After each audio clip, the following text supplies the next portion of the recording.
Forgiveness is often hailed as the ultimate virtue, but let's confront the uncomfortable truth. Does everyone deserve it? What if the harm they caused wasn't accidental, but deliberate, carefully calculated with full knowledge of the pain they would inflict? What if they knew their actions would scar you, yet they proceeded anyway? The betrayal cuts deeper when the damage is intentional, leaving you questioning not just their motives, but your capacity to forgive. Here's the harsh reality: not everyone deserves a second chance. Some people intentionally break, manipulate, and hurt others without remorse. Recognizing this isn't about bitterness or revenge, it's about self-preservation. It's about understanding that your compassion should never come at the cost of your peace. As Marcus Aurelius reminds us, you have power over your mind, not outside events. Realize this, and you will find strength. This article, "Don't Give Them a Second Chance. They Damaged You Intentionally." Marcus Aurelius will uncover why granting a second chance to those who deliberately harmed you is not the noble act it's often made out to be. We'll explore the psychology of intentional harm, the dangers of misplaced forgiveness, and 12 powerful steps to reclaim your strength, protect your boundaries, and move forward with clarity and resilience. Your story doesn't have to end with their betrayal. It begins with your decision to rise above it. Like, share, and subscribe to Victory Stoic for more empowering insights. Comment your story below or join the movement with this mantra: I choose my peace, not their second chance. Let's rebuild together. Number 1. Distinguishing between a mistake and intentional harm. Mistake. A mistake arises from misunderstanding, lack of knowledge, or inexperience. It's unintentional, often accompanied by genuine regret and a desire to make things right. People who make mistakes don't plan for harm to occur. Instead, their actions inadvertently lead to negative consequences, which they are usually eager to rectify. Intentional harm. Intentional harm, on the other hand, is premeditated. It is a calculated action designed to hurt, manipulate, or damage you. These actions are not accidents. They are deliberate betrayals with full awareness of the potential consequences. Those who harm you intentionally are not misguided. They are maliciously choosing to put their interests, egos, or revenge above your well-being. Key differences. 1. Awareness and intent. Mistake. Lacks awareness of the potential harm. Intentional harm. Fully aware of the damage and proceeds deliberately. 2. Regret and accountability. Mistake. Accompanied by genuine remorse and efforts to repair the harm. Intentional harm. Often followed by excuses, justifications, or even denial of responsibility. 3. Impact on trust. Mistake. This can be forgiven because the intent wasn't malicious. Intentional harm shatters trust because the betrayal was deliberate. A simple example: imagine a coworker accidentally sharing a confidential file because they misunderstood its privacy. This is a mistake. They didn't mean to harm you, and their immediate regret shows a willingness to correct their error. Now, contrast this with a coworker who deliberately leaks that same file to undermine you in front of management. This isn't a mistake, it's intentional harm, planned to damage your reputation or career for their gain. Why this distinction matters. Understanding the difference between a mistake and intentional harm is critical to deciding whether someone deserves forgiveness or a second chance. Mistakes can be forgiven because they stem from human imperfection. Intentional harm, however, is a conscious choice to prioritize their gain over your pain, and it rarely merits a second chance. When faced with harm, ask yourself, was this a mistake, or was it intentional?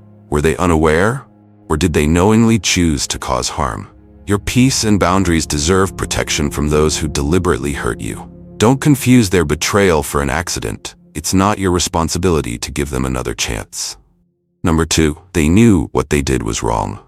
Let's face it, when someone hurts you intentionally, it's not an innocent mistake. It's not a slip of the tongue or a momentary lapse in judgment. They knew exactly what they were doing. They understood the potential damage their words or actions could cause, but chose to proceed anyway.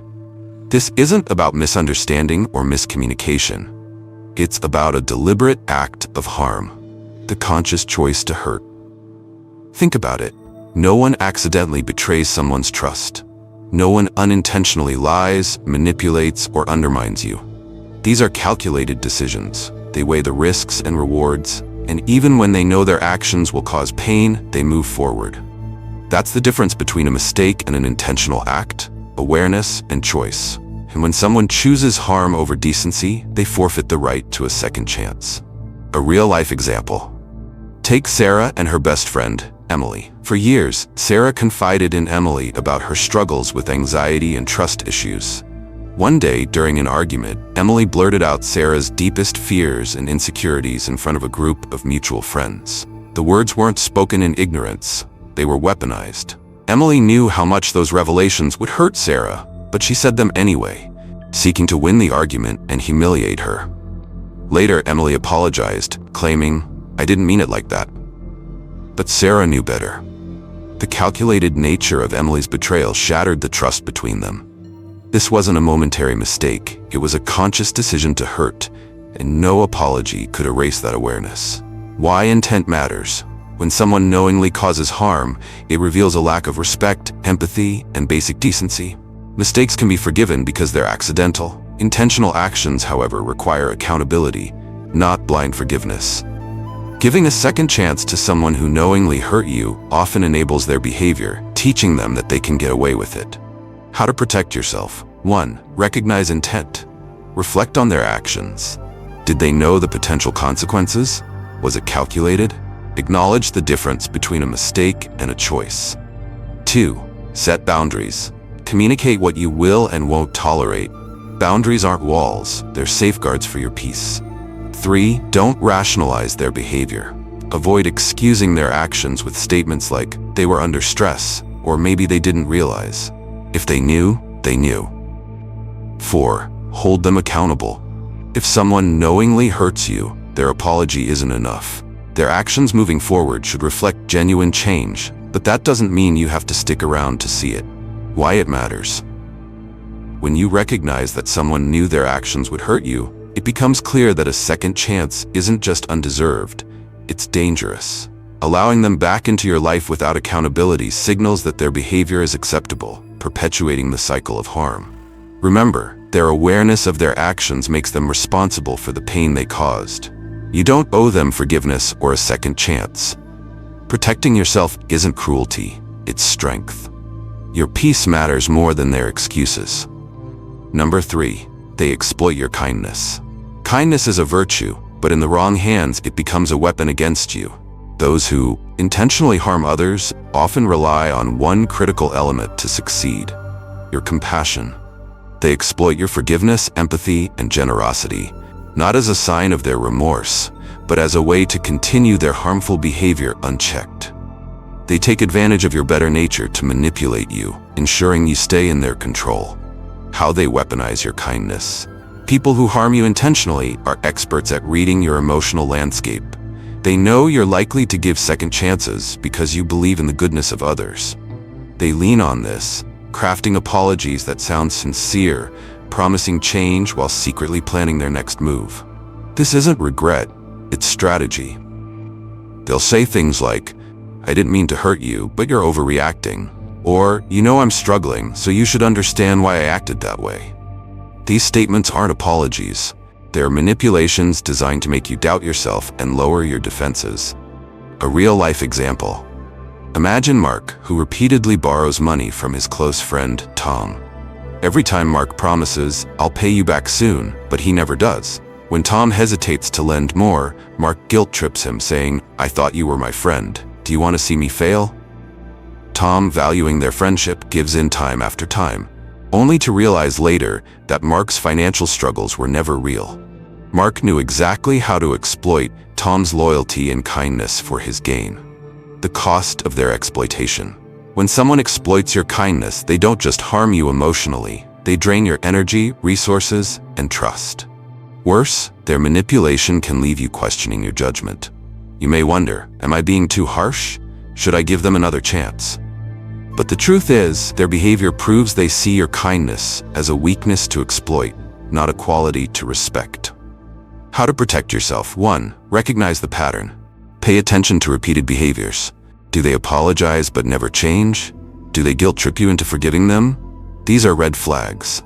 2. Set clear boundaries. Be firm in your expectations. For example, if they cross a line, let them know it's unacceptable and won't be tolerated again. 3. Don't rationalize their actions. Avoid making excuses for them, such as, they didn't mean it, or maybe they'll change. Actions speak louder than words. 4. Prioritize your well-being. Remember that protecting your peace and self-respect is more important than maintaining a relationship with someone who exploits you. Why it matters. Kindness is not a weakness, but when given to the wrong person, it can be exploited. Forgiveness doesn't mean allowing someone to repeatedly harm you. Compassion doesn't mean sacrificing your boundaries. As Marcus Aurelius reminds us, it is not events that disturb us, but our interpretation of them. Recognize the difference between genuine remorse and manipulation, and don't let someone use your kindness as a weapon. You deserve relationships built on mutual respect, not exploitation. Don't be afraid to protect your boundaries and reclaim your power. Number 4. Their behavior is systematic. For some people, hurting others isn't an isolated mistake. It's a pattern, a deeply ingrained habit that defines how they navigate relationships. These individuals don't stumble into betrayal or manipulation by accident. Instead, they deliberately and repeatedly use harmful tactics as a means of control, validation, or self-gain. When you recognize this systematic behavior, it's crucial to understand that their actions are not occasional lapses in judgment, but a consistent modus operandi. Why it's a pattern, not a mistake. People who systematically harm others are often driven by a desire for power, attention, or dominance. They rely on calculated manipulation, emotional exploitation, and deceit to maintain control. In love, this behavior is especially devastating because it preys on trust, vulnerability, and the deep emotional investment that defines romantic relationships. For them, hurting others isn't just an outcome, it's a tool. It's how they navigate the world, whether consciously or unconsciously. A story of systematic harm in love. Take Claire and Ryan. Ryan was charming, attentive, and seemed perfect at first. But over time, Claire noticed a pattern. Whenever she tried to set boundaries, Ryan would twist the situation to make her feel guilty. If she caught him lying, he would say things like, "You're too sensitive," or "It's not a big deal." One day, Claire discovered Ryan had been flirting with other women online. When confronted, he apologized profusely, promising it was a one-time mistake. Claire, wanting to believe him, gave him a second chance. But the behavior continued. More lies, more manipulation, more betrayal. Each time he was caught, Ryan used the same tactics: deflect, apologize, and charm his way back into Claire's trust.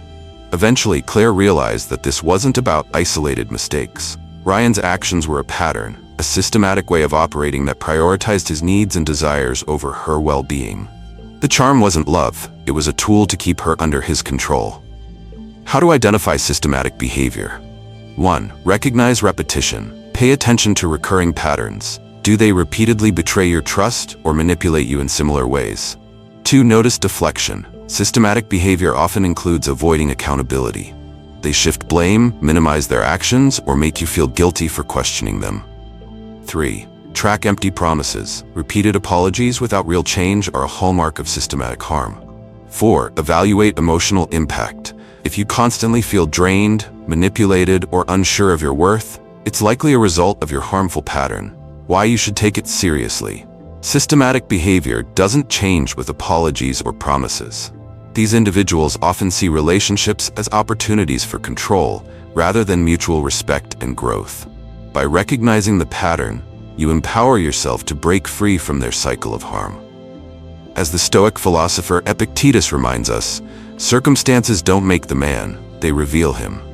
Their repeated actions reveal who they are, and it's up to you to decide whether they belong in your life. How to protect yourself. Trust the pattern, not the excuses. If their actions consistently hurt you, their intentions don't matter as much as the outcomes. Set firm boundaries. Let them know what you won't tolerate and stick to it. Distance yourself. Systematic harm is unlikely to change. The best protection is removing yourself from the situation. Seek support. Talk to trusted friends, family, or a therapist to gain clarity and emotional strength. Why it matters. People who harm others systematically aren't making innocent mistakes. They're following a pattern that benefits them at your expense. Recognizing this isn't about blame. It's about reclaiming your power and protecting your peace. You deserve a love that lifts you, not one that tears you down. Don't excuse systematic harm, choose your well-being instead. Number 5. The hurt is not your fault. When someone causes intentional harm, especially a narcissistic parent, they are often skilled at shifting blame onto their victims. They'll twist the narrative to make you feel responsible for their actions, leaving you questioning your worth and accountability. But here's the truth. The pain they caused you was never your fault. Their behavior reflects their unresolved issues, insecurities, and need for control, not any failure or flaw in you. The narcissistic parent's tactics. Narcissistic parents are masters of emotional manipulation. They often use guilt, shame, and blame as tools to maintain power over their children. They deflect responsibility for their toxic actions by making you believe you are the problem. Statements like, "If you weren't so difficult, I wouldn't have to yell," or "After everything I've done for you, this is how you repay me," are common tactics. These words aren't just hurtful. They're designed to make you feel like the cause of their anger, disappointment, or unhappiness. A story of blame and liberation. Take Mia, whose mother was a textbook narcissist. Growing up, Mia was constantly criticized for not meeting impossible standards. When her mother lost her temper, she would say things like, "You made me this angry. If you weren't so stubborn, I wouldn't have to act this way." Mia internalized this blame, believing she was the root of her mother's unhappiness. As an adult, Mia struggled with feelings of inadequacy and guilt, always questioning if she was doing enough to please others. One day, in therapy, she learned about narcissistic behaviors and realized her mother's actions were never about her. Her mother's inability to regulate her emotions or take accountability was a reflection of her issues, not Mia's shortcomings. Mia stopped accepting the blame her mother tried to place on her. She began setting boundaries and refusing to take responsibility for her mother's outbursts. It wasn't easy, but over time, Mia reclaimed her confidence and peace of mind. How to break free from blame. 1. Recognize the pattern. Narcissistic parents often use guilt and shame as tools. Identify when this happens to separate their actions from your sense of self. 2. Reframe the narrative. Remind yourself that their behavior is a reflection of them, not you. You are not responsible for their unhappiness. 3. Set emotional boundaries. Refuse to engage in arguments or conversations where blame shifting occurs. Walk away if necessary. 4. Seek validation elsewhere. Build a support system with people who affirm your worth and help you see the truth. Why this matters. Blaming yourself for the harm caused by a narcissistic parent only prolongs their control over you. By understanding that the hurt they caused isn't your fault, you begin to dismantle the toxic narratives they've built around you. As Marcus Aurelius said, you have power over your mind, not outside events. Realize this, and you will find strength. The truth is, their anger, manipulation, and lack of accountability are not reflections of your worth. You are not responsible for their pain, and you do not deserve the blame they place on you. Recognize their tactics, release the guilt, and reclaim your power to live authentically and free from their shadow. Number 6. Their past does not excuse their present behavior. Everyone indeed carries scars from the past. Painful experiences, failures, and unresolved trauma shape who we are. But here's the harsh truth. Your pain doesn't justify harming others. While empathy for someone's struggles is natural, it should never blind you to the reality of their behavior. No matter how tragic their backstory is, it doesn't give them a free pass to hurt you or anyone else. When the past becomes a shield. People who use their past as an excuse often deflect accountability with phrases like, "I had a tough childhood. You don't understand what I've been through. If you knew what I've endured, you wouldn't judge me for acting this way." While their pain may be valid, these statements are often weaponized to avoid responsibility. They transform their history into a shield, deflecting attention from their harmful actions in the present. This is not healing, it's manipulation. A story of excuses and accountability. Consider Anna and her partner Josh. Josh grew up in a household with an absent father and a mother who criticized him relentlessly. As an adult, he frequently lashed out at Anna during arguments, blaming her for minor frustrations. When Anna confronted him about his hurtful words, Josh said, "You know how I was raised. I can't help it. I've been through so much." At first, Anna sympathized and gave him countless chances, believing his past was the root cause of his behavior. But over time, she realized something crucial. Josh wasn't taking steps to heal or change. Instead, he was using his past as an excuse to justify his actions while continuing to hurt her. His refusal to take accountability wasn't about his childhood anymore. It was a choice he made in the present. Anna decided to set boundaries and told Josh that while she empathized with his struggles, his behavior was unacceptable. She encouraged him to seek therapy, but she refused to let his past pain dictate her present happiness. Why the past doesn't excuse harm. 1. Everyone has a story. Everyone carries wounds, but not everyone chooses to harm others because of them. 2. Choice over circumstance. While the past shapes us, our choices define us. Blaming the past for present harm is an abdication of responsibility. 3. Healing requires action. Acknowledging past pain is important, but it's only meaningful if it leads to growth. Refusing to change while using the past as a crutch isn't healing, it's stagnation. How to respond. 1. Acknowledge their pain. Empathy is essential, but it doesn't mean tolerating harmful behavior. Let them know you understand their struggles but won't excuse their actions. 2. Encourage accountability. Suggest professional help or personal growth, but don't make it your responsibility to fix them. 3. Set boundaries. Make it clear that their past does not justify their present actions. Your well-being matters too. 4. Recognize patterns. If they continue to harm you while refusing to change, it may be time to distance yourself from the relationship. Why it matters. The past may explain someone's behavior, but it doesn't excuse it. As Marcus Aurelius said, you have power over your mind, not outside events. Realize this, and you will find strength. While you can empathize with their struggles, you must also recognize that their choices in the present are theirs to own. You are not a scapegoat for their unresolved pain. Their past does not permit them to hurt you. Protect your boundaries, value your peace, and remember that everyone has the power to choose growth over harm, if they truly want to. Number 7. They won't change without consequences. Change doesn't happen in a vacuum. People don't suddenly wake up one day, realize their wrongdoings, and transform, especially when they face no repercussions for their actions. For someone who repeatedly hurts others, like a woman who continuously cheats in a relationship, second chances are not a catalyst for change. Real change requires accountability, and accountability only comes with consequences. Why second chances fail? When you forgive without setting boundaries or enforcing consequences, you unintentionally teach the person that their actions have no real impact. They learn that they can harm, apologize, and repeat the cycle without losing anything of value. This is especially true in cases of infidelity, where betrayal goes beyond trust and deeply wounds the foundation of a relationship. Without consequences, there's no reason for them to stop. A story of repeated infidelity. Take the case of Michael and his wife, Laura. Laura was charming, sociable, and constantly surrounded by attention. When Michael discovered Laura had been unfaithful early in their marriage, she was quick to apologize, saying, "It didn't mean anything. I'll never do it again." Michael, wanting to preserve their relationship, forgave her and hoped things would improve. But over time, Laura's behavior didn't change. She continued to flirt with others and eventually had another affair. When confronted again, she blamed her actions on loneliness and Michael's work schedule, saying, "If you were home more, I wouldn't feel this way." Michael, feeling guilty, gave her another chance, hoping his support would help her change.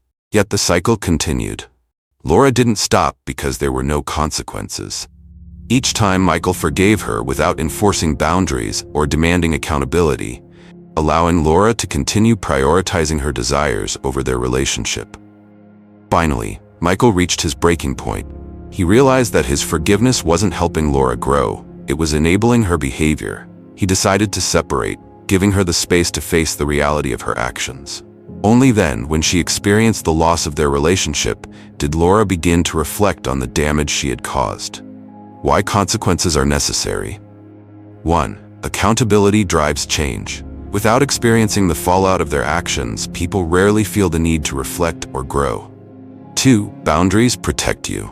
Consequences are a way of enforcing boundaries, ensuring that your well-being isn't continually compromised. 3. Actions speak louder than words. Promises to change mean nothing without demonstrable effort. Consequences force people to act, not just speak. How to enforce consequences. 1. Communicate your boundaries clearly. Let them know what you won't tolerate and what the consequences will be if those boundaries are crossed. 2. Follow through. Empty threats undermine your credibility. If they cross a boundary, enforce the consequences immediately. 3. Detach emotionally. Understand that enforcing consequences is not about revenge, it's about creating the conditions for change or choosing to protect yourself. 4. Don't confuse forgiveness with forgetting. You can forgive while still holding them accountable for their actions. Why it matters. Second chances without accountability only perpetuate harmful behavior. Real growth requires discomfort, the kind that comes from facing the consequences of one's actions. As the Stoics teach us, you have power over your mind, not over outside events. Realize this, and you will find strength. For someone who repeatedly hurts you, consequences are the mirror that forces them to see the damage they've caused. Without that mirror, they will continue to act as if nothing is wrong. Don't let second chances become a license for them to harm you again. Protect yourself, enforce boundaries, and let consequences pave the way for true accountability. Number 8. They've taken your energy and peace.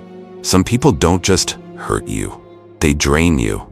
Their actions sap your emotional strength, consume your mental clarity, and leave you feeling exhausted and unsettled. When someone has already stolen your peace and depleted your energy, giving them another chance often means opening the door to even more harm. Instead of regaining what you've lost, you risk losing even more. The cost of their actions. When someone deliberately causes pain, it doesn't just hurt in the moment, it lingers. Their betrayal becomes a weight you carry, affecting your mood, focus, and sense of safety. The mental energy you spend replaying their actions, justifying their behavior, or wondering if you could have prevented the harm is the energy you could use to heal, grow, or build a better future. But when you invite them back into your life without accountability, you're essentially handing over the little piece you've managed to reclaim. You're permitting them to disrupt your life again. A story of lost peace. Consider Julia, who ended a toxic relationship with her boyfriend, Adam. Adam was manipulative, always finding ways to blame Julia for his outbursts. He drained her emotionally, constantly picking fights and then demanding apologies for her role in his behavior. After their breakup, Julia began to feel lighter. She could finally focus on herself without the constant tension of trying to appease Adam. A month later, Adam reached out, apologizing profusely and promising he had changed. He convinced Julia to give him another chance. But within weeks, the same patterns returned: manipulation, blame shifting, and emotional exhaustion. Julia realized that letting him back in had only cost her the peace she'd worked so hard to regain. Why returning is a risk. 1. Emotional draining is cumulative. Each time you allow someone back into your life without change, the damage compounds. It's harder to heal when the wound is reopened. 2. Peace is precious. Your mental and emotional well-being are irreplaceable. Allowing someone to jeopardize them is a disservice to yourself. 3. The cycle of harm. If they've drained you before and nothing has fundamentally changed, they are likely to do it again. How to protect your energy and peace. 1. Set non-negotiable boundaries. Clearly define what behaviors you won't tolerate and enforce those limits. 2. Prioritize your well-being. Remember that your peace and energy are invaluable. Protecting them is an act of self-respect. 3. Reflect on the cost. Ask yourself, what did I lose the last time they were in my life? Am I willing to lose even more?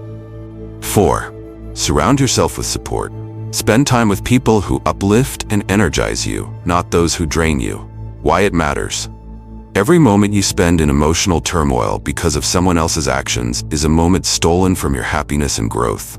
As Marcus Aurelius said, you have power over your mind, not outside events. Realize this and you will find strength.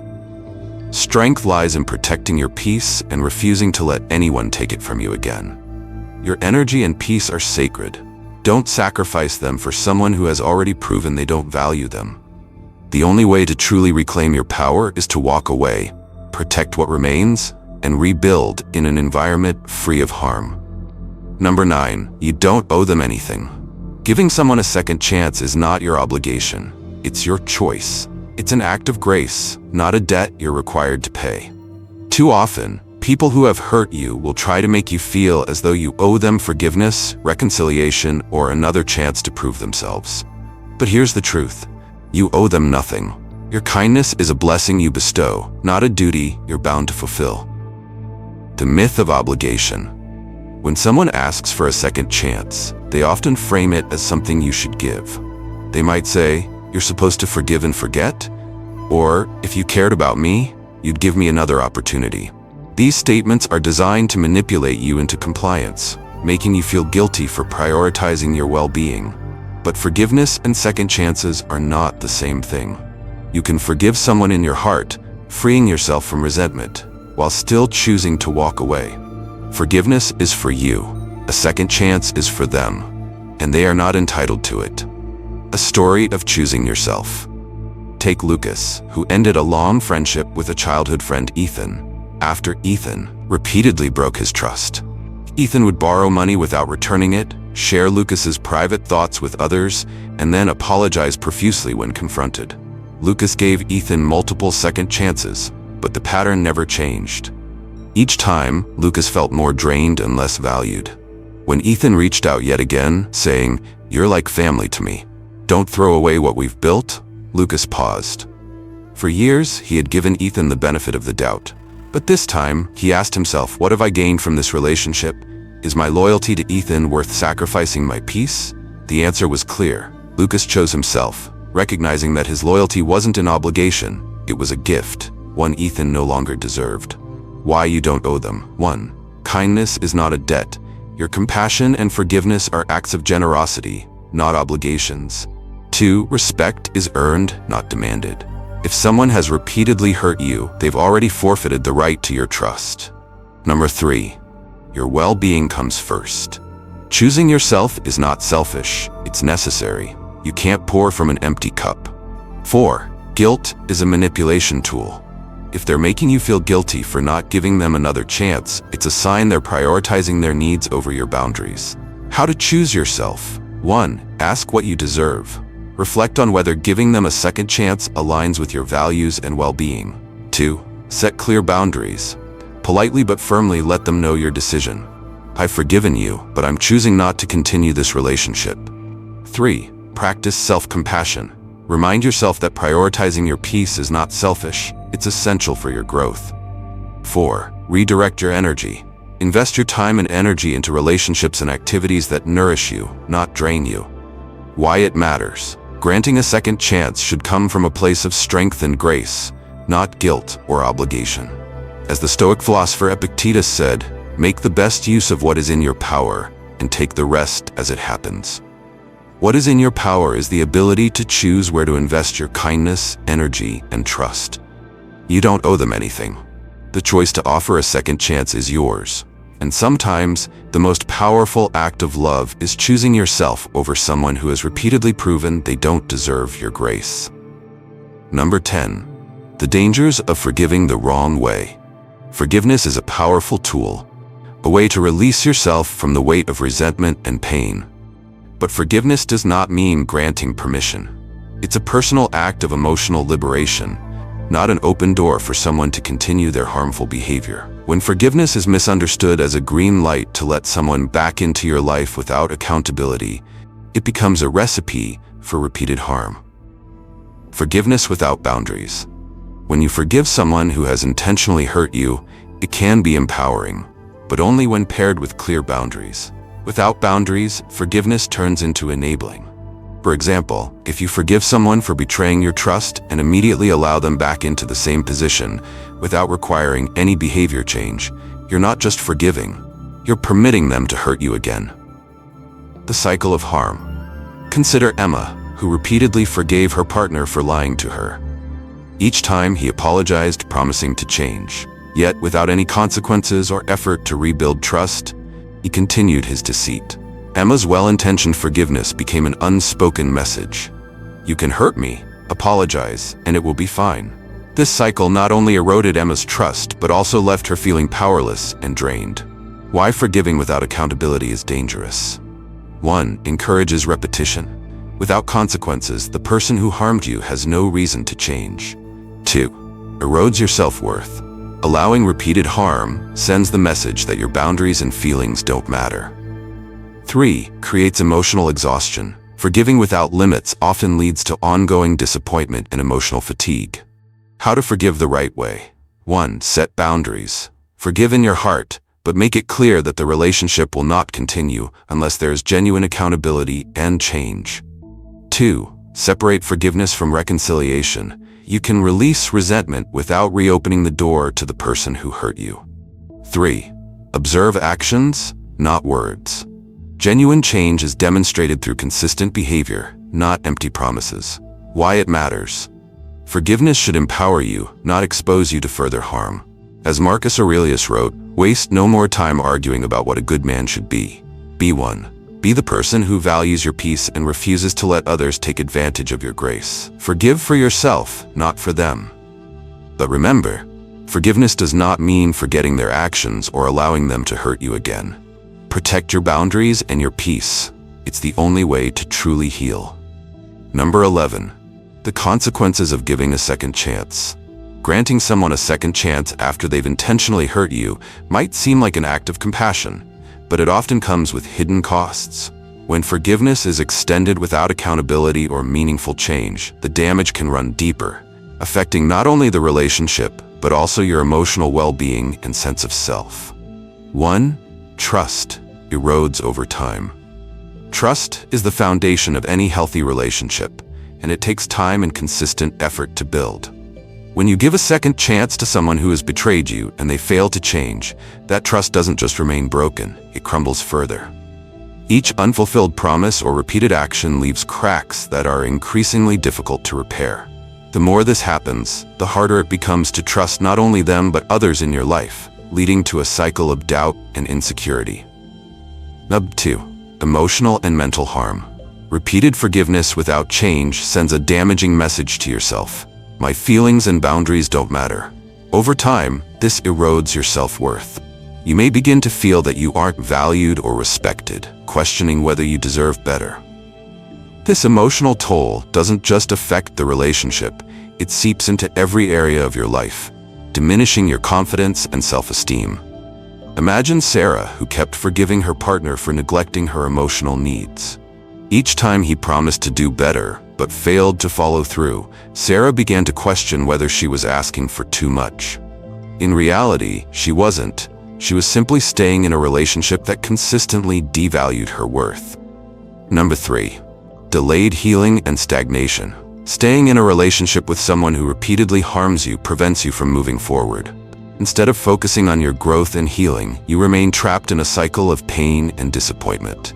Every second chance becomes another opportunity for them to reopen old wounds, keeping you stuck in a state of emotional limbo. Consider Tom, who forgave his friend for spreading personal information about him. Instead of cutting ties, Tom hoped the situation would improve. But with each betrayal, his disappointment deepened, and the time he could have spent building healthier relationships was wasted on someone who didn't value his trust. How to avoid these consequences? 1. Set clear expectations. If you choose to give a second chance, make it contingent on real, measurable change. 2. Protect your boundaries. Ensure that their actions align with their words before fully opening up again. 3.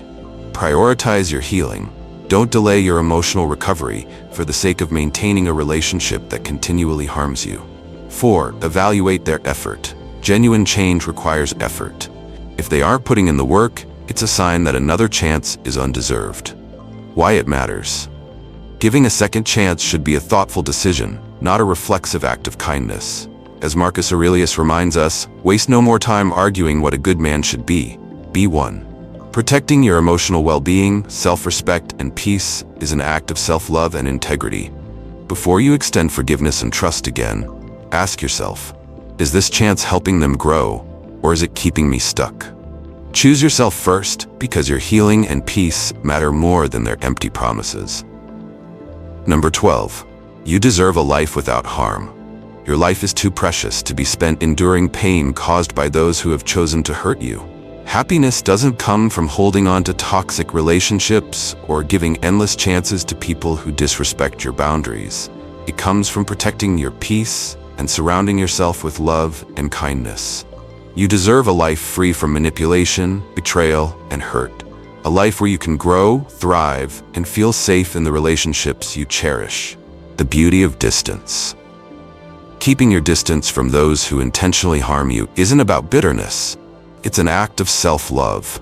It's a way of telling yourself, I value my happiness, my peace, and my well-being. By creating space, you make room for healthier connections, meaningful relationships, and the joy that comes from being surrounded by people who truly care for you. Think of it this way.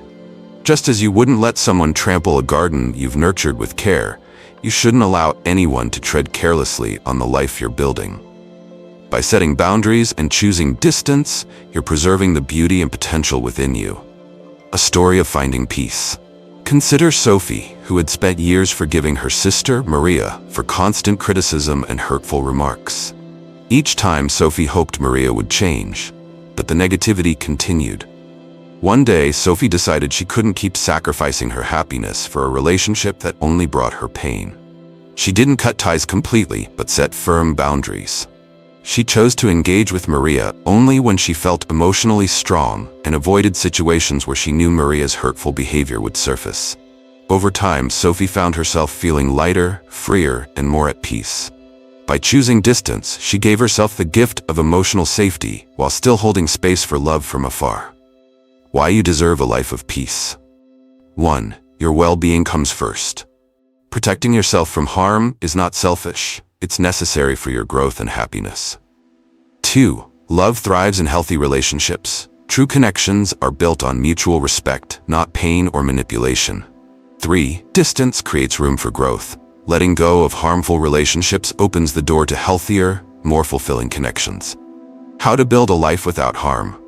1. Set loving boundaries. Protect your heart by clearly defining what you will and won't tolerate. 2. Surround yourself with positivity. Invest in relationships that uplift and encourage you. 3. Choose peace over guilt. Remember that walking away from harm is an act of self-respect, not cruelty. 4. Focus on joy. Spend your time and energy on activities and people that bring happiness into your life. Why it matters. You deserve a life where you wake up feeling valued, loved, and safe. Choosing to distance yourself from those who harm you doesn't mean you lack forgiveness. It means you value yourself enough to protect your peace. As Marcus Aurelius said, the happiness of your life depends upon the quality of your thoughts. By letting go of toxic influences, you allow your mind and heart to focus on joy, gratitude, and growth. You deserve a life full of love, kindness, and peace. Hold on to the relationships that nourish you and let go of the ones that bring you pain. Your happiness is worth it. Don't settle for anything less. Conclusion. Not everyone deserves a second chance, especially those who have intentionally caused harm. Protecting yourself and setting boundaries is not an act of selfishness. It's a courageous declaration of self-worth and self-respect. Choosing your peace over their empty promises is a decision rooted in wisdom and strength. Stand firm. Don't let blind compassion overpower your logic or self-respect. Prioritize your inner peace and personal well-being above all. Recognize your value and make choices that honor it.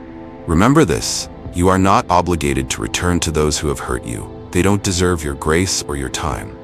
Choose yourself, choose your peace, and choose to live a life free of harm. Share your story in the comments and let others know they are not alone. Comment below with this affirmation. I choose myself. Like, share, and subscribe to spread this empowering message. Together, let's build a community that values courage, boundaries, and self-love.